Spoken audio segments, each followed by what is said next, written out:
Hoje eu estava conversando com uma irmã e ela me deu esse salmo e eu gostaria muito de trazer esse salmo ao coração dos irmãos, fazer uma oração, porque os dias estão sendo difíceis, mas nós sabemos em quem confiamos. Nós sabemos que o nosso Redentor, ele vive. E como é difícil adorar em meio às lutas, né? Em meio às provações. Adorar quando a gente não tem nada. E oferecer, mesmo quando a gente não tem o que oferecer. Acha que não tem, acha que está vazio, mas o Senhor diz: eu te preencho, eu te preencho. Então, Salmo 70 diz assim, a palavra do Senhor, no Salmo 70, versículo 1. Ó Deus, para a minha libertação, apressa-te, Senhor, em socorrer-me.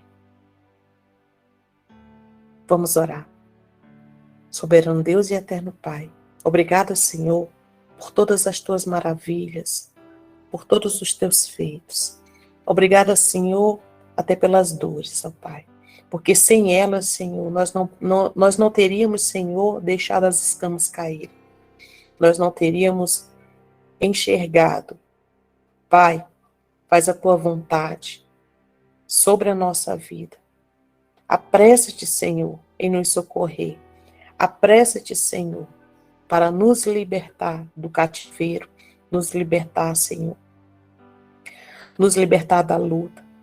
Apressa-te, Senhor, em nós, para que nós venhamos cada vez mais nos encontrar em Ti e saber que as Tuas maravilhas, Pai amado, as Tuas maravilhas, os Teus feitos, os Teus planos são maiores e melhores do que os nossos, do que o que nós pensamos porventura que sabemos.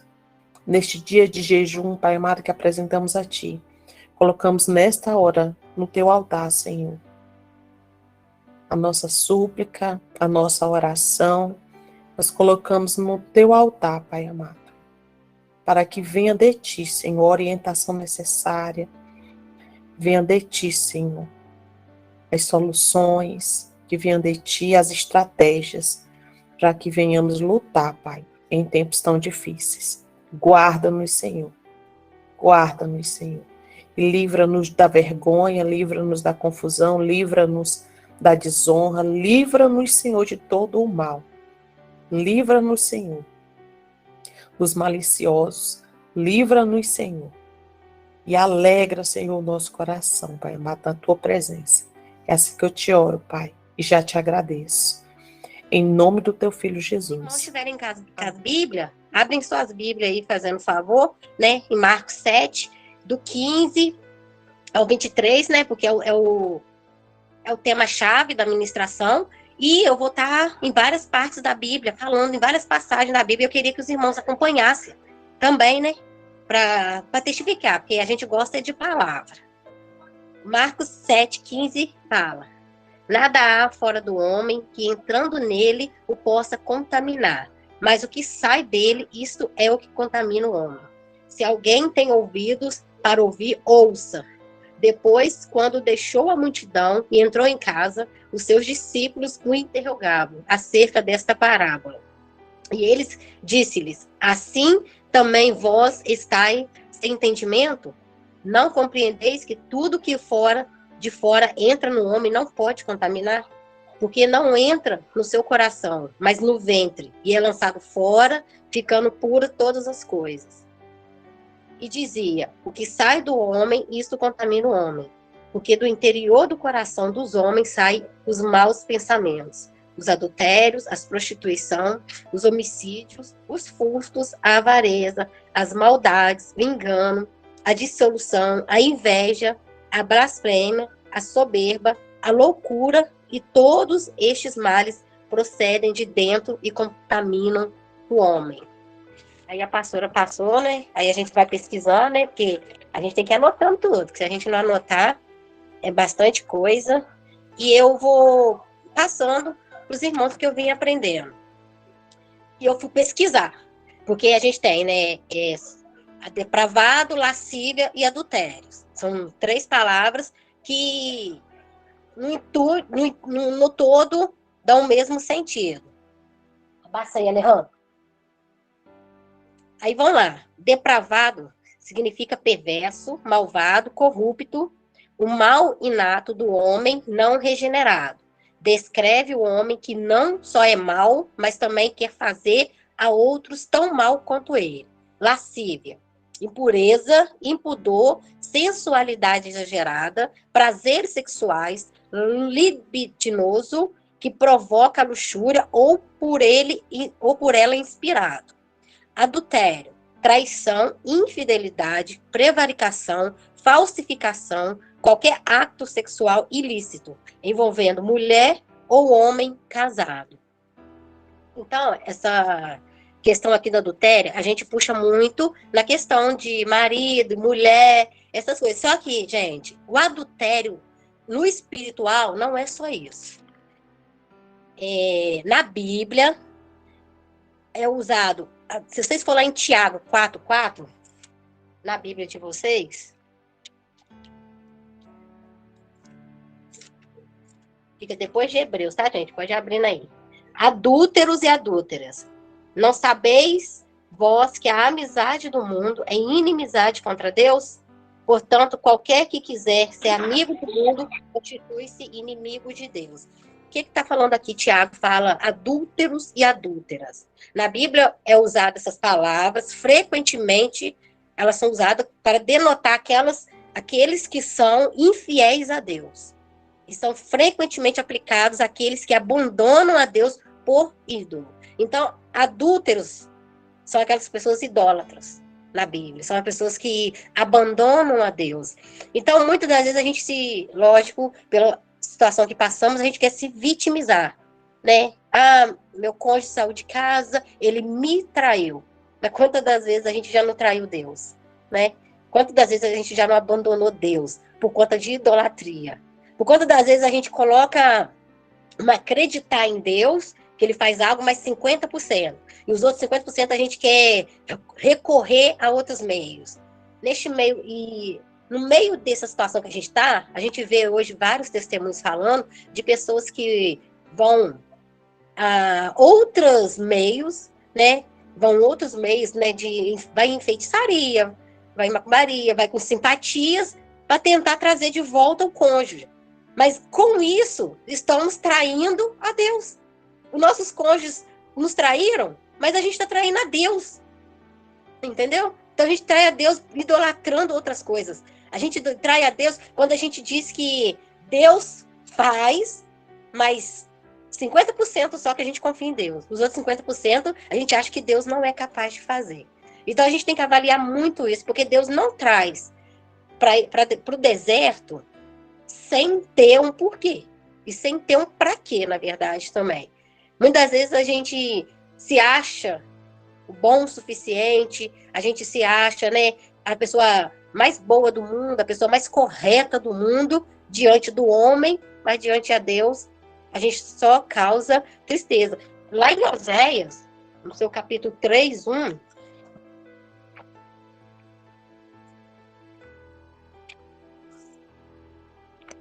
diz assim, ó: e o Senhor me disse, vai outra vez, ama uma mulher amada de seu amigo, e adúltera como o Senhor ama os filhos de Israel, embora eles olhem para outros deuses e amam bolos de uva. Muitas das vezes a gente até critica, né, que o irmão de Jacó, Saul, né? É Saul mesmo, pastora? O irmão de Jacó, ai meu Deus, me perdi no nome dele agora. Não, irmã, é Esaú. Esaú, por causa de um prato de lentilha, ele trocou a primogenitura. Mas o que a gente não troca, hein? Por causa de uma bênção, o que a gente não troca muitas das vezes por causa... O que a gente não troca Deus, o que a gente não troca Jesus. E a gente se torna também adúlteros. A gente se torna também pessoas que adulteram, porque a gente traz tudo pra gente, né? traição é pra gente, adultério é pra gente, um amigo falso é pra gente, um amigo que nega, fez algo é contra a gente, mas e contra Deus? Muitas das vezes a gente faz contra Deus, Deus está ali do nosso lado, Ele nos perdoa e a gente ainda erra várias vezes com Ele. Muitas das vezes. Então a gente tem que parar, primeiramente, para entender no espiritual a questão do adultério. A questão do adultério com Deus, da gente com Deus. Porque na Bíblia também fala que maldito o homem que confia no homem. Porque a gente tem que confiar em Deus. A gente tem que confiar, porque no momento que a gente confia em Deus, que a gente sabe da fidelidade, a gente reconhece, na verdade, a fidelidade de Deus com a gente sabe que a gente não, assim, se acontecer, se vier a acontecer alguma traição novamente, a gente sabe da nossa confidelidade para com Deus e de Deus com a gente. A gente sabe o posicionamento nosso, a gente sabe a nossa postura. Lá em Isaías 57:3, diz assim: mas chegai-vos aqui, vós filhos da agoeira, semente adulterina e de prostituição. Deus, ele... Por isso que eu falo, a misericórdia de Deus, ela é linda. A misericórdia de Deus, ela é tremenda sobre as nossas vidas. Ele nos alcançou pela graça dele, não é mérito nosso. Não somos melhores do que os nossos cônjuges, não somos melhores do que as OM, os OH, não somos melhores. É a graça de Deus que nos alcançou, é a misericórdia dele. Eu falando para mulheres, né? Agora, eu sei que tem homem nas lives, mas mulheres, o Espírito Santo palestrando comigo hoje, ele disse que a mulher, ela é uma das mais responsáveis dentro de casa de gerar projetos, de gerar sonhos, entendeu? Porque se você pegar na Bíblia e ler, as mulheres, a maioria das vezes as mulheres eram estéreis, mas não falava de um homem que tinha problema de ter filho, mas não, falava das mulheres que eram estéreis, que as mulheres não geravam. Tanto que no Velho Testamento, há vários homens que têm uma, duas, três mulheres, igual lá em Jacó, Eucana, né? Que Ana foi a primeira esposa, só que durante 7 anos ela não gerou. Então, Eucana teve a Penina, que davam filhos. Mas se você ler, Raquel, mulher de Isaac, Sara, mulher de Abraão, Isabel, esposa de Zacarias, entendeu? Elas eram estéreis, entendeu? Então, por quê? O Espírito Santo foi falando comigo. Porque quando tem um casal, e o homem tem um projeto, o homem tem um sonho, e divide com a esposa, é a esposa responsável de gerar. É a esposa que é responsável de ir para o joelho, é a esposa responsável de buscar, de interceder, porque o homem é sacerdote, então ele tem a ideia.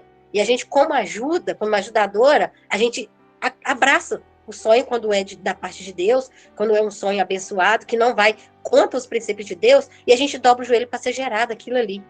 Então, muitas das vezes, nós mulheres, a gente, na Bíblia, infelizmente, acontecia isso. Quando a mulher não gerava, ela era acusada de mulher seca, ela era humilhada, ela era envergonhada, entendeu? Então, os homens, no Velho Testamento, com a lei dos homens, se viu no direito de ter uma segunda mulher para gerar filho, né? Porque eles levavam muito a sério a questão, quando Deus falou lá em Gênesis, multiplicai e frutificai.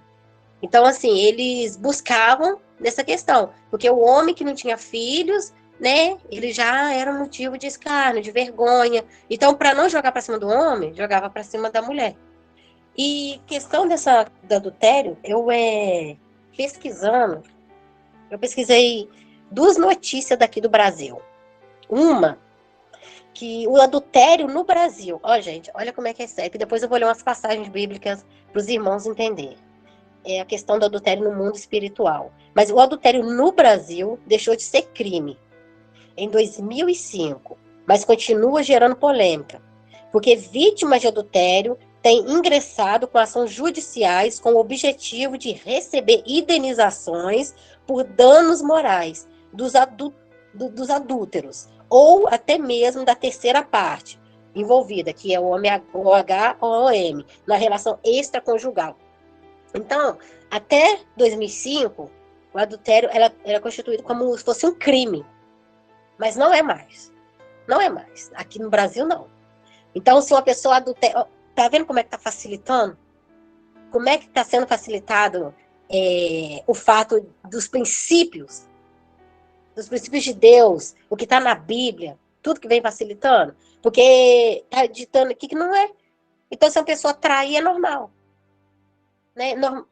Traiu, normal. Vai na cabeça das pessoas isso. E a segunda notícia, que eu fiquei também... eu fiquei, Jesus, que o divórcio, agora no Brasil, está podendo ser feito online. Em até 24 horas sem sair de casa. Pelo e-mail, pelo WhatsApp, gente. Pelo WhatsApp. É aberta salas, entendeu? Desde 2020 isso. E, contudo, é importante eu esclarecer que não é todo e qualquer divórcio que poderá ser realizado extrajudicialmente, porque somente não são admissíveis divórcios online extrajudiciais que sejam em consenso de ambos. Então, se a esposa e o esposo estão com consenso, eles podem fazer esse divórcio, mas não pode ter filho, e menores ou incapazes, né? Porque se o casal está assinando divórcio, né, casou com pouco tempo, e não, ou seja, com o tempo que for, mas não tenha filhos, pode ser resolvido esse divórcio pelo WhatsApp, sem sair de casa, pelo e-mail. Então, como que está tudo se inclinando para a destruição da família?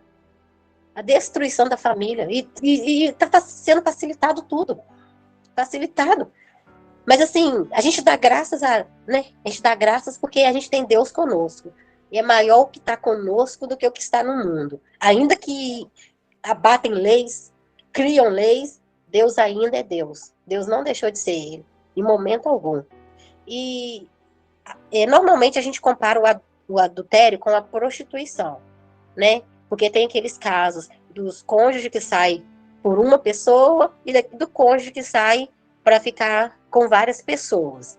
Aí eu peguei um texto que é assim, a prostituição e o adultério são uma deturpação do relacionamento íntimo e especial que deve ser o casamento. O adultério estraga esse relacionamento e dá valor às coisas erradas. Luxúria em vez de amor. Infantilidade em vez de responsabilidade. Abuso em vez de carinho. Na Bíblia, a prostituição e o adultério também têm um significado espiritual. A infidelidade de quem prostitui é como a infidelidade de quem abandona Deus para adorar ídolos. Deus quer restaurar relacionamentos e corações para serem novamente puros e fiéis. Porque é uma coisa muito séria, não é uma coisa só carnal, né? Porque a gente aprende na palavra de Deus que o que determina o casamento, a união, não é a questão do papel, né? Não é a questão de assinar no civil, não é a questão de assinar, de estar na igreja. Isso é uma lei aqui do Brasil, né? Que em muitos países o casamento é determinado de outras formas. Aqui no Brasil, para você ser casado, você tem que, né, ter o civil, né, e ter a igreja. Mas no espiritual, o que determina a união é a relação, né? A primeira relação ali, sexual ali, que vira só uma carne. Os dois, só uma carne. Aí a gente pergunta, você virou uma só carne. O que um sente, né, no mundo espiritual é só, o Deus vê como um só. Aí nisso separa. A pessoa tá lá fazendo, tá traindo, o cônjuge tá lá traindo. Só que não deixou de ser uma só carne. Então isso no mundo espiritual é muito pesado. É muito pesado. Eu aprendi que, ainda mais nós que temos filhos, que como é uma só carne, que andam em pecado, a nossa oração aqui, gente, tem que ser muito, assim, tem que ser uma oração firme, tem que ter muito jejum, para não vir retaliação sobre as crianças. Não dá brecha, não dá legalidade, por causa do outra parte estar em pecado, sobre os nossos filhos. Porque o inimigo, ele acha até nisso, ele é astuto. Ele é astuto. Ele leva o cônjuge a trair, ele convence, né, do pecado, depois que tá lá, prende, não consegue, não deixa sair, prende ele enquanto tá lá. Por quê? Enquanto ele tá lá, ele tá dando legalidade Porque é só uma carne, não é? Então ele está dando legalidade para eles virem tentar agir em nós, agir nos nossos filhos. Então, assim, é muito sério mesmo. Não é uma coisa assim que você enxerga, porque as pessoas tomam raiva para si, né? Desejam o mal para a pessoa que está lá, isso sendo uma só carne. Eu não entendo isso. Você deseja que o outro morre, mas sendo uma só carne. Deseja que o outro sofra acidente, mas sendo uma só carne. Deseja que o outro perca o emprego, mas sendo uma só carne, ainda tendo os filhos. A gente tem que orar, tem que ir para cima com oração, ir para cima com jejum. E não é parar, é louvar, é adorar a Deus, entendeu? Porque eu aprendi que para pecar, eles têm até escolha de não pecar. Mas depois que peca, eles pertencem ao inimigo. As almas dele estão lá, pertencendo ao inimigo. Estão debaixo de pecado. E o inimigo não perde fácil. Lá em Lucas tem passagem do valente, que o valente guarda ali com proteção a casa, para que ninguém entra. Então, maior do que esse valente é Jesus Cristo. Que entra e arrebenta com os portões, arrebenta com qualquer pedra, com qualquer porta, com qualquer ferrolho e vai resgatar quem está lá. Mas isso precisa de oração, precisa de intercessão, precisa de jejum e precisa de transformação em nós. Precisa da gente colocar Jesus reinar em nossos corações, precisa da gente colocar Jesus reinar em nossas vidas, precisa da gente colocar Jesus reinar em nossa casa. E não é só questão da gente e o cônjuge. Porque quando Jesus está na nossa vida, a gente começa a olhar com compaixão a todos. Não é só o cônjuge, né? Não é nossos filhos só. É qualquer um. Qualquer um você olha com compaixão. Sabe, qualquer pessoa que está na rua, você olha assim, está precisando de uma palavra, você dá uma palavra, você abraça, sabe assim, você fala de Deus. Quando chega pessoas aqui em casa, eu só quero falar de Deus. Eu só quero. A minha prima teve aqui agorinha mesmo, ela, quando vem na tua casa, tem que trazer a Bíblia. Quando vem na sua casa, tem que trazer a Bíblia, porque não tem como. Chega aqui, senta aqui, você quer abrir, você quer ler. Eu falei, mas não tem coisa mais gostosa, gente. Não tem coisa mais prazerosa do que se sentar, abrir a palavra de Deus, o Espírito Santo te dá o discernimento, aí você começar a falar, você vai falando e quer falar mais. Isso é muito gostoso. É muito gostoso que a gente vai crescendo, a gente vai sendo capacitado, vai sendo moldado, vai sendo lapidado para o propósito de Deus. E muitas das vezes, não é fugindo do tema não, tá? Muitas das vezes a gente fica assim, mas por que Deus permitiu acontecer isso comigo? Por que Deus permitiu acontecer isso? Fez isso comigo? Eu era uma pessoa tão boa, era uma pessoa, fazia tudo certo. Alguma coisa tinha de errado, né? Alguma coisa tinha de errado. E se Deus permitiu você, puxou você para o deserto, é porque ele tem um propósito na sua vida, ele quer fazer algo na sua vida. Mas com a situação, gente, o inimigo usa a circunstância. Muitas vezes a gente pensa assim, mas Deus tá vendo isso não? Deus tá permitindo, olha lá que fulano tá fazendo, mas é tudo consequência de pecado nossos. Às vezes é palavras que a gente lançou, às vezes é coisas mentiras que a gente contou, às vezes é um mal que a gente desejou, entendeu? A conta vem. Eu aprendi que a conta vem. Você planta, você colhe. O plantio é escolha, mas a colheita ela é certa. Então, a conta ela vem. Então, muitas das vezes, a gente, né?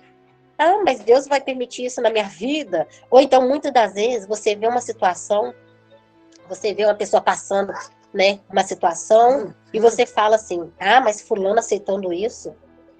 Eu vi a minha tia, o meu tio, ele, né, falecido meu tio, Deus, né, ele sempre traiu minha tia, a gente sabia, e ele chegava do serviço cansado e colocava prato de comida na mão dele.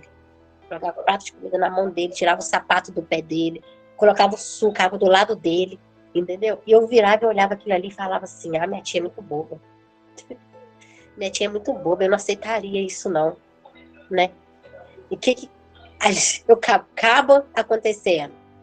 Porque o Espírito Santo hoje falando comigo, ele diz que se a gente não se coloca no lugar do outro, Deus ele nos coloca no lugar do outro. Porque se você não entende o que a pessoa está passando, não sabe verdadeiramente o que a pessoa está passando, a gente não queira julgar, a gente não queira apontar. Porque, olha, eu aprendi muito. Eu falava, essas mães bobas, essas crianças fazendo pirraça, essas mães têm que bater, que meus filhos não vai fazer pirraça. Ai, Jesus. Eu tenho um pequenininho de 2 anos, gente. Esse pequenininho meu de 2 anos chega na congregação, que menino grita na hora da pregação, chora. Esse menino quer correr a igreja toda, sabe? E eu olho assim para meu Deus. Aí o Espírito Santo, né, falou comigo, que me deu ele, do jeito que ele é, para me aprender, para me ter paciência, para me ser moldado, entendeu? E muitas das vezes a gente tem que prestar atenção no que fala. A nossa palavra, ela tem muito peso no mundo espiritual. Quantas mulheres aqui, homens, não abria a boca pro cônjuge e falava, se você quiser arrumar outra, arruma. Vai embora de casa. Vai arrumar outra mulher para você. Vai arrumar uma empregada para você. Vai arrumar alguém para fazer isso para você. Quantas das vezes? Você acha que Satanás não ouviu? Não anotou? Aí você para e pensa, olha, tudo que eu falei está acontecendo. Acontece porque a palavra da gente ela tem peso no mundo espiritual, tanto no espiritual quanto no físico. Eu falo até mais no espiritual, porque muitas das vezes tem palavras que a gente fala, não tem uma pessoa perto, mas em volta da gente tem anjos e demônios, porque a gente é cercada por uma nuvem de testemunhas. Então a gente tem que avaliar muito, muito mesmo, com o que a gente fala. O que a gente fala do esposo dos outros, o que a gente fala dos filhos dos outros, o que a gente fala dos pais dos outros, o que a gente fala da vida dos outros, né? Porque eu vivia falando, eu deixar de trabalhar, eu tenho meu dinheiro, eu sempre trabalhei, porque graças a Deus eu sempre trabalhei. Gente, eu tô 1 ano, praticamente, 1 ano não, minto eu tô, meu filho tá com 2 anos, tô praticamente uns 3 anos e pouco sem trabalhar. E este 1 ano e pouco nesse processo que eu tô passando, Deus me levou na casa do olheiro, né, desci lá, quebrou o vaso, moeu o vaso, passou no fogo, né, na fornalha. Tenho me deixado de molho, porque Deus está me deixando de molho. Mas eu tenho aprendido, graças a Deus. Tenho aprendido que é necessário o processo, tenho aprendido para que esse processo, graças a Deus. E é isso a questão. Eu já ouvi, eu tenho minhas parceiras de oração, e eu já ouvi muito uma delas falar assim, mas Deus, ele não é a favor do sofrimento. Será que ele não está vendo eu sofrer? Deus, ele não vai permitir isso na minha vida. Olha, a dor é inevitável, mas o sofrimento é escolha, tá, gente? O sofrimento é escolha. E eu falo com Deus, eu escolho não sofrer. Eu escolho não sofrer. Eu escolho doeu ali, eu dobro meu joelho, chorei ali aquela noite, não que eu sou de ferro, não que eu sou uma super heroína, não. Mas Jesus, ele nos dá o escape. Então, chorei ali, dobrei o joelho, entreguei na mão de Deus, porque o que não cabe a mim, cabe a Deus. O que cabe a mim é ter fé, é jejuar, o que cabe a mim é ler a palavra, o que cabe a mim é orar, adorar, o que cabe a mim é ir na congregação, o que cabe a mim é buscar a Deus verdadeiramente, o que cabe a mim é querer intimidade com Deus. Mas o que não cabe a mim, eu ponho na mão de Deus. Eu aprendi muito isso, porque muitas das vezes a gente grita, a gente briga, a gente fala, tem algumas que vai para cima, tem algumas que vai na porta dos homens OH, tem algumas que mandam mensagem no WhatsApp, tem algumas que mandam foto no WhatsApp, mas o que acontece? Qual é a diferença nisso tudo? Houve algum mover? Igual eu tive com meu cônjuge antes dele sair, foram 14 anos. Foram 14 anos antes dele sair. Era muito de falar, era muita discussão, até porque a gente ainda não somos casados. A gente estava no pecado, então tinha brecha, entendeu? Então, assim, e falava, brigava, mas o falar adianta. Muitas vezes não adianta.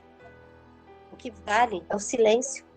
E o silêncio é uma arma, gente. O silêncio é uma arma na mão do cristão. O silêncio é uma das armas que Deus nos dá. O joelho é outra arma. A oração, o jejum são outras armas. Entendeu? Então, assim, a gente tem que aprender muito nisso. A gente tem que aprender muito nisso. Porque hoje eu escutei uma palavra, é verdade. A gente acha que Deus, quando ele está no silêncio, Deus não está respondendo, Deus não está falando, chega na igreja não está entregando, porque Deus não está fazendo nada. Mas olha só como é que o silêncio de Deus pra gente, olha só, o silêncio de Deus pra gente, tipo assim, chega a incomodar, né? Que a gente acha que não tá fazendo nada. Agora imagina o nosso silêncio para o inimigo. Porque o que ele quer é que a gente vai para cima, que a gente briga, que a gente fala. Mas quando a gente escolhe ficar em silêncio, quando a gente escolhe ficar quieto, imagina para o inimigo, como que ele fica? Que ele vem de todas as formas. Ele vem com sapatinho de algodão, ele vem com uma afronta, ele vem com uma seta, ele vem com um levante, e a gente no silêncio. A gente adorando, a gente louvando, sabe? Passando pela prova, dando glória a Deus, como a irmã Sula colocou hoje no grupo dos administradores. Então, assim, é o silêncio. E eu aprendi que Deus fala de três maneiras. Deus fala com sim, Deus fala com não, e Deus fala no silêncio. E é dessas três maneiras que a gente tem que aprender. É dessas três maneiras que a gente tem que confiar. Né? Tem que confiar que Deus está fazendo. E quando Deus fala que é não, gente, ele me lembra aqui que quando Deus fala que é não hoje, o não de hoje, de Deus hoje, continua sendo o não de Deus amanhã, tá? Deus não é nós, que às vezes fala não hoje, e amanhã, talvez, aí depois da manhã, sim. Não. O não de Deus hoje é o não de Deus amanhã, é o não de Deus depois, é o não de Deus depois. É a mesma coisa o sim. O sim de Deus hoje é o sim de Deus amanhã, tá? Muitas das vezes a gente pede a Deus algo hoje, Deus diz que não, aí a gente ora amanhã, fala, Pai, e hoje? Aí Deus fala não, e a gente quer insistir naquilo que não é para ser. A gente quer insistir naquilo que não é que Deus quer que a gente faça. Porque o inimigo te joga uma seta, né? O inimigo te joga uma seta, às vezes você está dentro da congregação, às vezes você está ali, até ouvindo a palavra, o inimigo te joga uma seta, e você fala, é de Deus. Estou dentro da congregação, vou fazer isso que Deus está falando. Mas às vezes Deus não está nem no meio do negócio. A gente tem que vigiar, porque ele bombardeia mesmo. Ele bombardeia mesmo. E voltando, irmãos, na questão, não saindo da palavra, então, eu quero abrir para os irmãos, quem tiver com a sua Bíblia aí, tá, irmãos? Para seguir, só para estar finalizando. E Êxodo 20:14, que é os 10 mandamentos, né? E lá no 14 tá, não adulterarás. Então, o adultério naquela época, a gente vai ler agora em Levítico 20:10. Ó, que diz assim: também o homem que adulterar com a mulher de outro, havendo adulterado com a mulher do seu próximo, certamente morrerá. O adúltero e a adúltera. Então, gente, é morte certa. Morte certa, adultério é morte certa. Hoje, morte espiritual. Naquela época, no Velho Testamento, era apedrejado. É morte certa. Deuteronômio 22:22.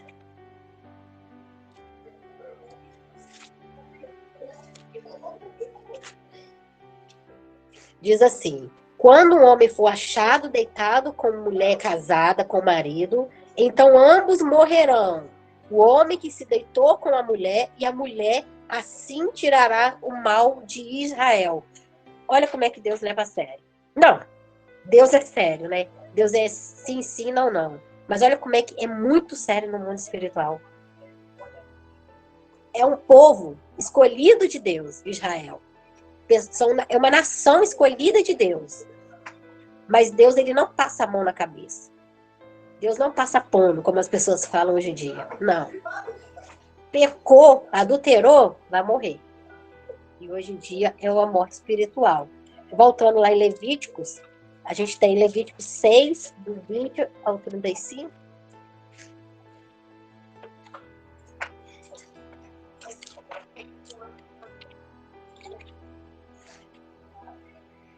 que diz assim: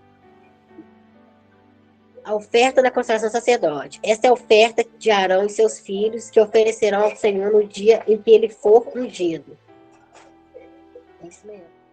6, 20 a 35. For ungido. A 10ª parte de uma efa flor de farinha pela oferta de manjares contínua. Metade dela pela manhã e a outra metade dela à tarde.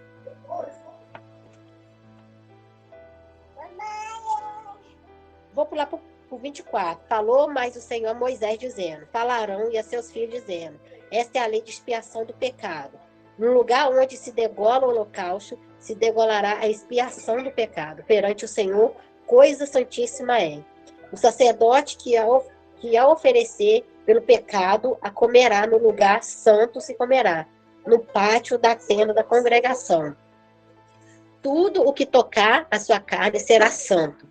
Se expangir alguém do seu sangue, sobre o seu vestido lavarás aquilo, sobre o que caiu no lugar santo. E o vaso de barro em que for cozida será quebrada, porém, se for cozida em vaso de cobre, esfregará-se-á e lavar-se-á na água. Essa aqui, gente, é as leis em expiação do pecado e da culpa. Mas o que eu queria falar, pegando essas duas partes, é que, como vocês leram, o adultério, ele não tinha, como é que eu posso dizer? Não tinha como ser oferecido algo. O pecado era tão sério, que era a morte certa. A pessoa escolheu ali pecar, a pessoa escolheu ali trair, era morte.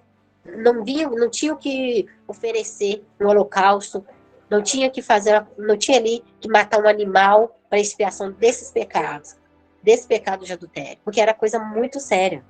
Lá em 1 Coríntios 6,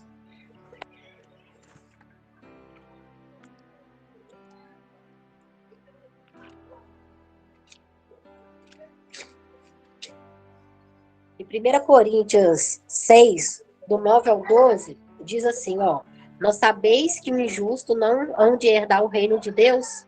Não erreis, nem os devassos, nem os idólatras, nem os adúlteros, nem os efeminados, nem os sodomitas, nem os ladrões, nem os avarentos, nem os bêbados, nem os maldizentes, nem os roubadores herdarão o reino de Deus.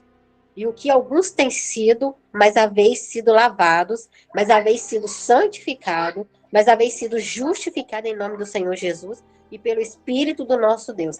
Olha, em outro tempo, a gente era trevas. Em outra hora, a gente fazia muitas das vezes isso aqui. A gente era devassa, a gente era idólatra, a gente era adúlteros, que eu falo isso no espiritual, diante de Deus. A gente era idólatra, né? A gente era, né? Tem os efeminados, tem os sodomitas, tem os ladrões, porque muitas das vezes a gente entende ladrão é quando uma pessoa vai lá, pula uma casa e rouba, não é isso não. A pessoa, no mínimo, quer ver uma coisa mínima? Você ir no mercado, passar uma nota de 20, a compra dá R$18, o troco seria 2, ela te dá 5. Você sabendo que o troco tá errado, ai, graças a Deus, Deus me abençoou. E vai embora da sua casa. Será que é certo? Então, assim, outrora a gente era isso. E a gente tinha, assim, o risco de não herdar o reino de Deus. Mas o que aconteceu? A gente foi lavado, a gente foi santificado, a gente foi justificado em nome de Jesus Cristo. E a gente hoje, a gente sendo lavado, justificado, santificado, a gente não tem que se achar melhor do que ninguém. A gente não tem que se achar melhor que os nossos cônjuges. Ou então que os OM, que o OH. Porque a gente não é. Hoje são eles que estão lá, mas poderia ser nós. E aí? Hoje, a gente já sabe, pela palavra, para onde todas essas pessoas vão se não se converterem, se não buscarem a Deus. E muitas das vezes eles estão lá e não tem força, gente. Não tem força. Eles estão lá e estão perdidos. Eles não têm força de buscar. Eles não têm a quem do lado pegar na mão e levantar. Não tem. Então a nossa obrigação é de interceder. A nossa obrigação é de buscar para que Jesus alcance eles pela graça. Alcance elas pela graça. E que convertam eles, que eles sejam lavados, que eles sejam santificados, que eles sejam justificados pelo nome de Jesus Cristo, pelo Espírito do nosso Deus. Lá em, continuando em Coríntios 6,18 diz, fugir da prostituição, todo o pecado que o homem comete é fora do corpo, mas o que prostitui peca contra o seu próprio corpo. Ou não sabeis que o vosso corpo é templo do Espírito Santo, que habita em vós, proveniente de Deus, e que não sois de vós mesmos, porque fostes comprado por bom preço. Glorificai, pois, a Deus no nosso vosso corpo e no vosso espírito, os quais pertencem a Deus. Aleluia. E para fechar, né, Coríntios 7,2, mas por causa da prostituição, cada um tem a sua própria mulher, e cada um tem a seu próprio marido. Tem várias outras passagens da Bíblia que falam dessa questão. Mas hoje a gente tem conhecimento da palavra para a glória de Deus. Hoje a gente conhece a palavra para a honra de Deus. E a gente sabe do que é certo e do que é errado. Só que nossos cônjuges estão convencidos lá pelo inimigo que ele está fazendo o que é correto, porque eles estão pensando na felicidade deles, estão pensando neles. Só que não é essa verdade. Não é isso. Só que a gente não adianta a gente pegar e chuchar a palavra neles. Porque na palavra de Deus diz que são jogar pérolas aos porcos. Porque não adianta. Porque foi preciso da gente caminhar com Jesus para aprender.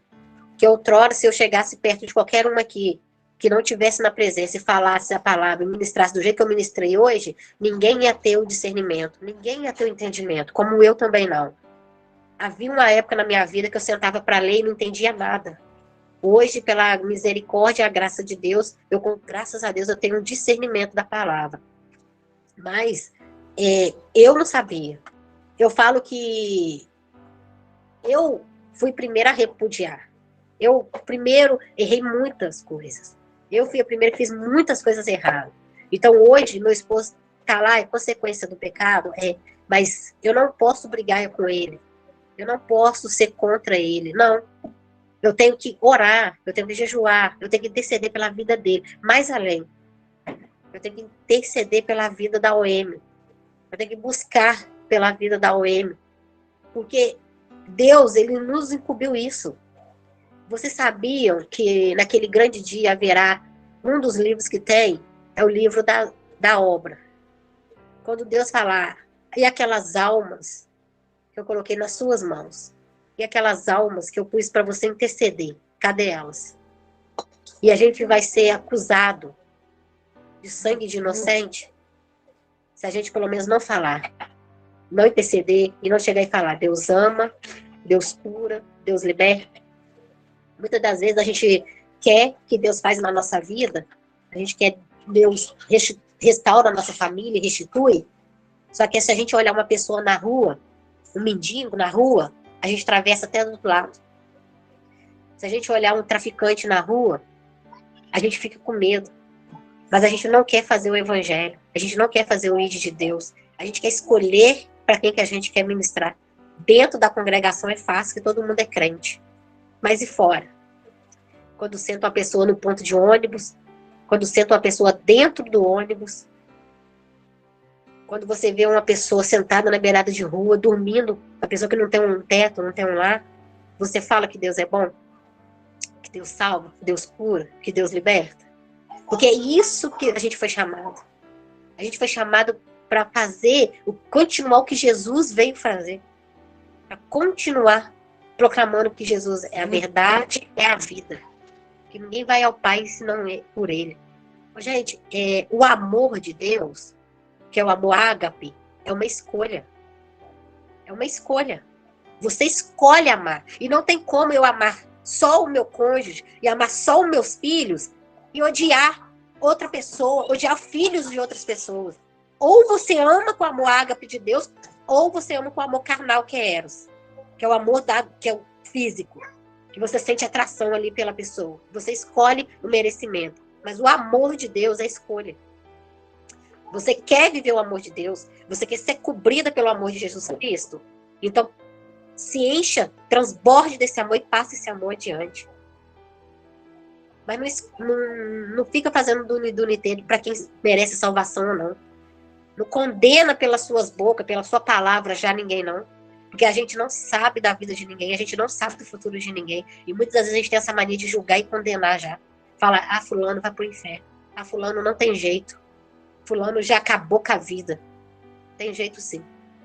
Para Deus, há jeito sim. E como eu tenho falado, o amor é escolha e o perdão também é escolha, tá? Perdão é escolha, perdão não é sentimento. Você não sente de perdoar, você escolhe perdoar. E quando você abre a boca para proclamar isso, para falar isso no mundo espiritual, há um destravamento. Quando eu abri a boca e falei, Senhor, eu escolho perdoar. Eu escolho perdoar a mim, eu escolho perdoar meu cônjuge, eu escolho perdoar o M, eu escolho perdoar todos que um dia me afetou de alguma forma. Eu escolho perdoar, porque o Senhor não desistiu de mim. O Senhor me perdoou. E eu escolho perdoar. O perdão é isso, é escolha. Tem pessoas que têm uma mágoa tão profunda que tem uma necessidade, mas, assim, de liberar logo. Então vai trabalhando, mas todo dia fala para dar declaração no mundo espiritual, para dar uma declaração para o inimigo cair por terra. Gente, sai um peso das costas quando a gente perdoa. A alma fica leve. É gostoso demais. Eu vou falar algo para os irmãos aqui diante de Deus. Tem mais ou menos umas 4 semanas atrás, eu na oração, o Espírito Santo falou, declara que você ama a OM em Cristo Jesus. E eu declarei. Porque o que eu estava sentindo era compaixão. Em Cristo Jesus, a gente tem que amar. Porque amar a Deus acima de todas as coisas e amar o próximo como Cristo nos amou. Em Cristo Jesus, e eu declarei. E hoje não é, sabe, não é falsidade, não é coisa da boca para fora, não é coisa para me aparecer aqui de jeito nenhum. É uma coisa assim, maravilhosa. Sabe, você declarar isso sem ter nada, sem ter, sem querer segurar algo de mérito, como se fosse, como o Espírito Santo falou comigo hoje, orgulho de estimação. Não é bom a gente ter orgulho de estimação, não. A gente tem que liberar para Deus, liberar para o mundo espiritual aquilo que não é nosso. A gente não. Deus é justo, Deus é amor, mas a base do trono de Deus é justiça. A gente não precisa querer fazer justiça. A gente não precisa da gente querer ir fazer com a própria mão. Ora, jejua, louva, adora, libera perdão, escolhe amar, escolhe viver o sobrenatural de Deus, escolhe viver as coisas maravilhosas que Deus tem a oferecer nesse processo, desse deserto, caminha lado a lado com Jesus, sabe? Vê uma nuvem nos cobrindo durante o dia, uma nuvem de fogo do lado à noite, sabe? Vê descendo maná do céu, comida que a gente nunca comeu, vê anjos ali do lado, sabe? Aproveita isso nesse deserto. Porque muitas das vezes a gente não vai poder ter isso de novo. Mas aproveita isso. Aproveita você ouvir a voz do Espírito Santo, sabe? Falar no seu ouvido. Gente, é delicioso demais. É bom demais. Isso é a gente com Deus. Não tem nada a ver com o próximo, não tem nada a ver com o cônjuge, não tem nada a ver com os filhos, com os pais, não tem nada a ver. É a gente com Deus. Se Deus nos colocou nesse processo, nesse deserto, é porque Ele tem muito mais pra gente. Ele tem muito mais para fazer. Além da gente herdar o reino de céus, além da gente ter direito à salvação, como diz na palavra, é muito mais do que pedimos, muito mais do que pensamos. É o que Deus tem preparado para nós. Isso é gostoso demais. Eu vou, para não estender mais, eu vou parar aqui. Se deixar, a gente fala de Deus a noite inteira, fala da palavra. Isso eu amo demais, que os irmãos tenham recebido, sabe? Se eu falei algo assim, que não deu para entender, que o Espírito Santo continua palestrando no coração de vocês. E que fiquem na paz de Deus, cada um aqui, sabe? E que possa querer viver o sobrenatural de Deus. Obrigado pela oportunidade. Amém, irmã Claudileia. Mensagem maravilhosa, né? Como diz aqui em Deuteronômio 6, versículos 5 e 6, né? Amarás o Senhor teu Deus com todo o coração, com toda a tua alma e com todas as tuas forças. Que todas estas palavras que hoje te ordeno estejam em teu coração. Que além de hoje compreender cada processo que está sendo vivido, mas guardar o ensino no coração e colocar Deus sempre à frente em todas as decisões. Amém, meus irmãos? Grande é o Senhor. Querido Deus, maravilhoso e eterno Pai, Senhor, neste momento nós queremos te agradecer. Te agradecer, Senhor, pela palavra, pela vida da irmã Claudisleia.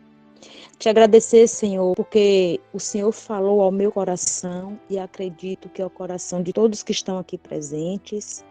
Te agradecer, Pai, pelo seu amor, pelo seu cuidado, pela sua infinita misericórdia, por ter a cada dia, Senhor, colocando o teu amor em nossos corações, para que possamos, Pai, olhar para o outro, Pai, com amor, Pai.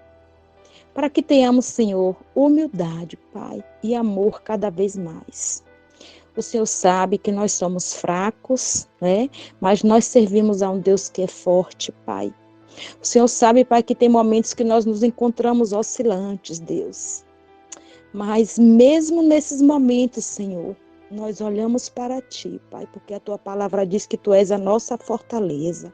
Tu és o nosso socorro, Pai, e nós cremos assim, Senhor.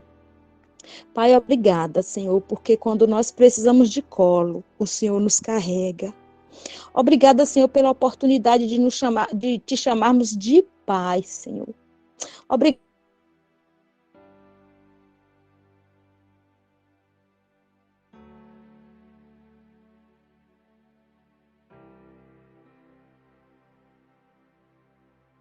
pela intimidade, sim, melhor do que a nossa vontade, do que o seu querer. Obrigada, Senhor, abençoa a nossa noite, Pai, que tenhamos sonhos reveladores e que possamos ter, Senhor, um domingo na Tua presença, Pai. Nos ajuda cada vez mais, Senhor, a glorificarmos o Teu nome nas nossas vidas, Pai. E que realmente sejamos luz, Pai, sejamos luz em trevas, sejamos luz em vidas, Pai. Em nome de Jesus, nós te pedimos e já te agradecemos, Senhor. Amém e graças a Deus.